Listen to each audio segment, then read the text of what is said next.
Subjek hukum internasional. Negara merupakan subjek utama dari hukum internasional, baik ditinjau secara historis maupun secara faktual.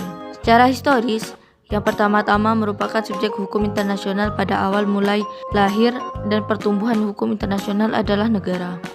Unsur-unsur konstitutif negara, yaitu ada 3. Yang pertama, rakyat. Yang kedua, wilayah. Yang ketiga, pemerintahan yang berdaulat. Macam-macam bentuk negara. 1. Negara kesatuan. Negara kesatuan adalah suatu bentuk negara yang bersusun tunggal atau tidak ada negara di dalam negara. 2. Negara serikat atau federasi, yaitu suatu negara yang terdiri dari beberapa negara bagian dengan mempunyai satu buah pemerintahan.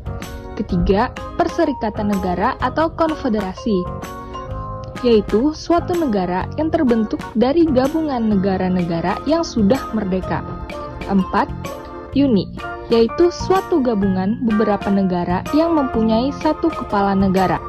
Kelima, dominion, yaitu bentuk negara yang khusus terjadi dalam sejarah ketatanegaraan. Keenam, koloni atau negara jajahan, yaitu negara yang berada dalam kekuasaan atau jajahan negara lain dan belum merdeka. 7. Protektorat, yaitu negara yang lebih kuat sehingga dijadikan tempat perlindungan oleh negara yang lain. Ke-8, mandat, yaitu negara bekas jajahan negara-negara yang kalah dalam Perang Dunia II, yang kemudian diatur oleh pemerintahan perwalian dengan pengawasan Komisi Mandat Liga Bangsa-Bangsa.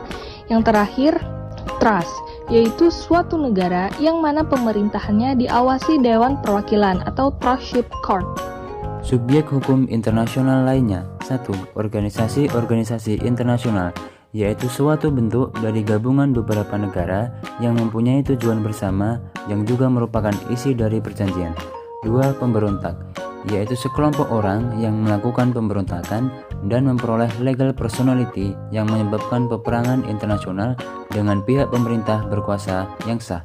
Selanjutnya ada belligerent, yaitu pihak yang bersengketa dalam sebuah pertikaian bersenjata.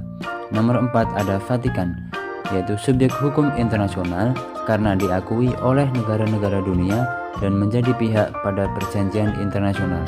5. PLO atau Palestine Liberation Organization, organisasi yang dibentuk pada 28 Mei 1964 dengan tujuan untuk kemerdekaan Palestina dan mendapatkan status peninjau oleh PBB.